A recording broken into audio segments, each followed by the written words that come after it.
Boys, we're looking at an artifact mod called Thundercoil, which really changes the game up. And I don't know if you're a fan of these artifact mods or not, but just know they essentially bring a level of mayhem into the game for both PvP and in PvE. Today, we'll be breaking down the lethality of Thundercoil in both PvE and in PvP. We'll be checking damage values, seeing how much it actually changes up our shoulder charge damage, bottom tree striker with knockout, and of course, combining it with a number of exotics that boost our melee damage. Now, today's builds, of course, are going to be revolving around the Titan class. Don't worry, guys. I've got a lot coming. First for the Hunter, since I've just got Liar's Handshake, as well as a number of builds on the Warlock class. Not going to leave you guys hanging, man. I know we're kind of covering Titans right now, but that's kind of how I break these videos down. Just kind of go from class to class. That way, if you are a hunter looking for a hunter build, voila, you'll find it versus me mixing it all into one batch. With that being said, let's get into the video, guys. First up, the artifact mod of choice that we're going to be looking at today is, of course, Thundercoil. This is in the final column there. It's got it like a fist with like these little lightning bolts on the side of it, and it states that it grants bonus damage for all art melee abilities and refunds super energy on finisher final blows. Now, the main thing to take away from that is the bump there in art melee damage. Now, before we get into PvP, let's talk about PvE real quick. First up, the damage overall with something like Thundercoil is about a 50% increase in melee damage, which is significant. If you take something like biotic enhancements, which already increases our melee damage, it does 14,709 damage on Greg, but with something like Thundercoil, that goes up 22,064. And then when you pair something like biotic enhancements plus Thundercoil plus knockout, that damage jumps up to 35,301. You can see where things start to really stack together, because you got that 50% increase with Thundercoil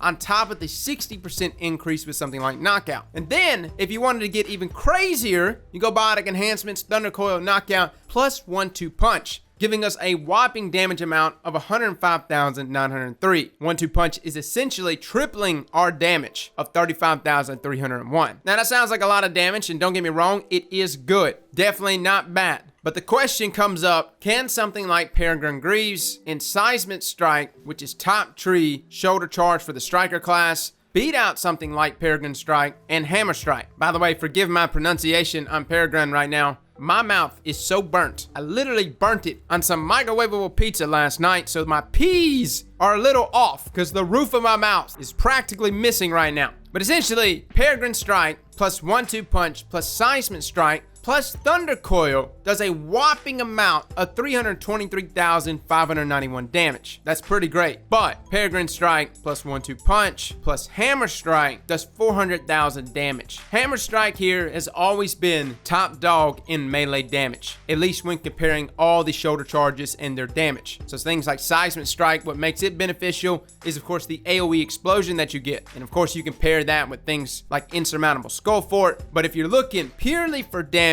Hammer Strike is still top dog, even with Thundercoil added to our top tree striker class. Plus, of course, the major benefits of Hammer Strike is the debuff that you get on your enemies. It's all around the more preferred choice when dealing damage against bosses. But I will say something like Thundercoil with whatever striker loadout inside of PvE is a great option. You're still getting a 50% increase there in damage. And again, if you want to get really crazy about it, you throw on some Worm God Caress and you just go to Pound Town. Now, moving into PvP, you're probably asking, what the hell is this dark magic? Well, it's the same thing that we were doing a second ago. Thundercoil, which greatly bumps up our damage, is now allowing us inside of Crucible to one-hit kill with our melees. Now, not just any melee, I'm actually using a couple of things here. First up, knockout, like we just mentioned a second ago, which greatly bumps up our damage inside of PvE, also allows us to do pretty hefty damage inside of PvP. Problem was, it never really gave us the opportunity to one-hit Guardians, unless, of course, you were using Worm God Caress. With the powers of Thundercoil, combined with the powers of Knockout, every melee hit after proccing Knockout is 200 damage. That means every Guardian, even max resilience ones, will die from one melee hit from you. So let me just give you like the flowchart way of going into Crucible with this build. First up, you go up against a Guardian or a set of Guardians, you break a shield. You can either kill them them with your weapon, or you can follow it with the melee. The only reason why you would want to follow it with the melee over just outright killing them with, say, a shotgun is so, of course, you can proc reversal, which gives you your health regeneration. But essentially, upon proccing something like knockout, you're good. Now you just gotta melee everything in front of you. And you keep doing that. And with something like Syntheseps, landing those melee kills is super easy. And for those moments that you do run into a group of enemies, say 3 or more, and Biotic Enhancements does proc, don't even worry about breaking a shield at this point. Just melee. Thunder Coil plus Biotic Enhancements,